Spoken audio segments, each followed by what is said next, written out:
ഒരു 5 മിനിറ്റ് കൊണ്ട് വെറും 2 ഇൻഗ്രീഡിയൻസ് ഉപയോഗിച്ച് ഒരു സ്വീറ്റ് ഡിഷ് ആണ് നമ്മൾ ഉണ്ടാക്കാൻ പോകുന്നത്.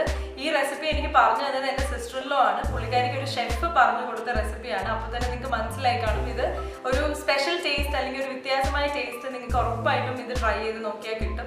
2 ഇൻഗ്രീഡിയൻറ്റ് ഉപയോഗിച്ച് പെട്ടെന്ന് കുക്ക് ചെയ്യാതെയാണ് നമ്മൾ ഇത് ഉണ്ടാക്കാൻ പോകുന്നത്. ജസ്റ്റ് മിക്സ് ചെയ്ത് ഫ്രിഡ്ജിൽ കുറച്ചധികം നേരം തണുപ്പിക്കണം എന്ന് മാത്രമേ ഉള്ളൂ. പല വേരിയേഷൻസിൽ നിങ്ങൾക്ക് ഇത് ട്രൈ ചെയ്യാം. അതെല്ലാം ഞാൻ വീഡിയോയിൽ പറയുന്നുണ്ട്. നിങ്ങൾ കണ്ടു നോക്കുക. നിങ്ങൾക്ക് ഇഷ്ടമാവുകയാണെങ്കിൽ തീർച്ചയായിട്ടും കമൻറ്റിൽ അറിയിക്കുക. ഇപ്പം നമുക്ക് ഖീർ എങ്ങനെയാണ് തയ്യാറാക്കുന്നത് നോക്കാം.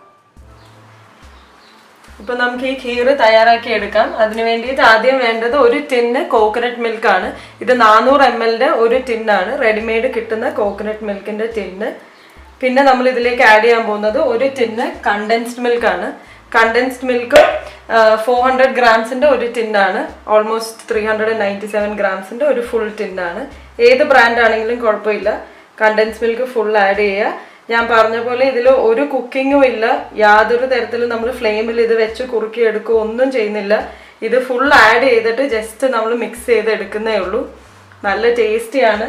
നമ്മളുടെ ഇളനീർ പുഡിങ്ങിൻ്റെ ഒക്കെ ഒരു ടേസ്റ്റ് വരും. ഇത് നന്നായിട്ടൊന്ന് മിക്സ് ചെയ്തെടുക്കുക. ഇനി നമ്മൾ ഇതിൽ ആഡ് ചെയ്യാൻ പോകുന്നത് കഷ്കഷ് കുതിർത്തിയതാണ്. കഷ്കഷ് ഞാനൊരു 2 ടീസ്പൂൺ കഷ്കഷ് വെള്ളത്തിൽ കുതിർത്തി 2 മണിക്കൂർ കുതിർത്തിയതിന് ശേഷം അത് ബ്ലോട്ടായി വന്നതിന് ശേഷം നമ്മൾ ഇതിലേക്ക് ആഡ് ചെയ്യാൻ പോവാണ്. ഇനി നിങ്ങൾക്ക് കഷ്കഷ് കയ്യിലില്ല എന്നുണ്ടെങ്കിൽ നമുക്ക് ജൗവരി ഇല്ലേ, sago seeds, white sago seeds, അത് ആഡ് ചെയ്യാം.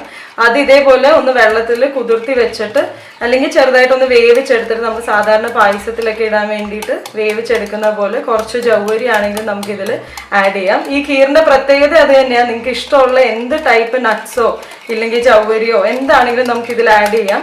നിങ്ങളുടെ താല്പര്യം അനുസരിച്ചിടാം. ഇപ്പം ഞാൻ ചെയ്യാൻ പോകുന്നത് കുറച്ച് ബദാം ഞാൻ ഇതുപോലെ കട്ട് ചെയ്ത് തൊലി ഇളക്കിയിട്ട് ഇതുപോലെ കട്ട് ചെയ്ത് വെച്ചിട്ടുണ്ട്.